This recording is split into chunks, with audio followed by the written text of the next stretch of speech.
প্রচারণার আরও খবর জানাতে রাজধানী মিরপুর ঢাকা ১৬ আসন থেকে জানাচ্ছেন সহকর্মী দীপ্ত চন্দ্র পাল।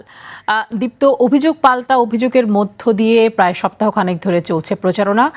কি বলছেন প্রার্থীরা এবং লেভেল প্লেইং ফিল্ড নিয়ে তারা কি বলছেন? তানি, আমি এখন রয়েছি ঢাকার যে ১৬ আসনের টপ ব্লকে।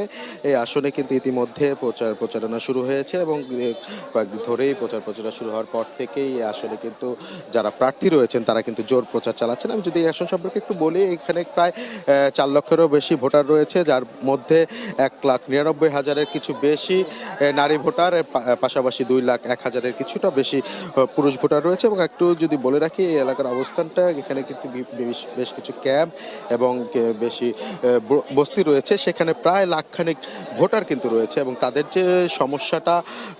যে সমস্যা, যে সামাজিক নিরাপত্তা, সামাজিক সুরক্ষা সহ গ্যাস, পানি, বাসস্থান নিয়ে যে সমস্যা, সেই সমস্যা সমাধানে যেই প্রার্থী কাজ করবে, যে নেতা কাজ করবে, তাকেই কিন্তু তারা বেছে নেবে, এমনটাই বলছেন এখানকার ভোটাররা। এবং আমরা প্রার্থীদের সঙ্গে কথা বলেছি, তারা যেটি জানিয়েছে যে এই সব সমস্যা মাথায় রেখেই তারা কাজ করছেন এবং যারা এই অবস্থানে রয়েছেন তারা কিন্তু তাদের এই প্রতিশ্রুতি দিচ্ছেন। এবং আমরা বিভিন্ন প্রার্থীদের সঙ্গে কথা বলেছি, এখানে বিএনপির মনোনীত প্রার্থী আমিনুল হক রয়েছেন এবং এছাড়াও জামাতের যিনি প্রার্থী আব্দুল বাতেন রয়েছেন, তারা কিন্তু এই সব প্রতিশ্রুতি দিচ্ছেন। এবং তাদের সঙ্গে কথা বলেছি, তারা বলছেন নির্বাচনী যে পরিবেশ সুস্থ থাকে, তারা জয়ের ব্যাপারে আশাবাদী। তবে একজন প্রার্থী কিন্তু আরেকজন প্রার্থীর বিপক্ষে আসলে আচরণবিধি লঙ্ঘনের যে অভিযোগ, সেটি কিন্তু বরাবরই করছে। এবং আমরা ভোটারদের সঙ্গে কথা বলেছি, তারা বলছে তারা কিন্তু যোগ্য প্রার্থীকেই বেছে নেবেন। এবং আমরা বিভিন্ন প্রার্থীদের সঙ্গে কথা বলেছি, তারা তাদের যে প্রতিশ্রুতি,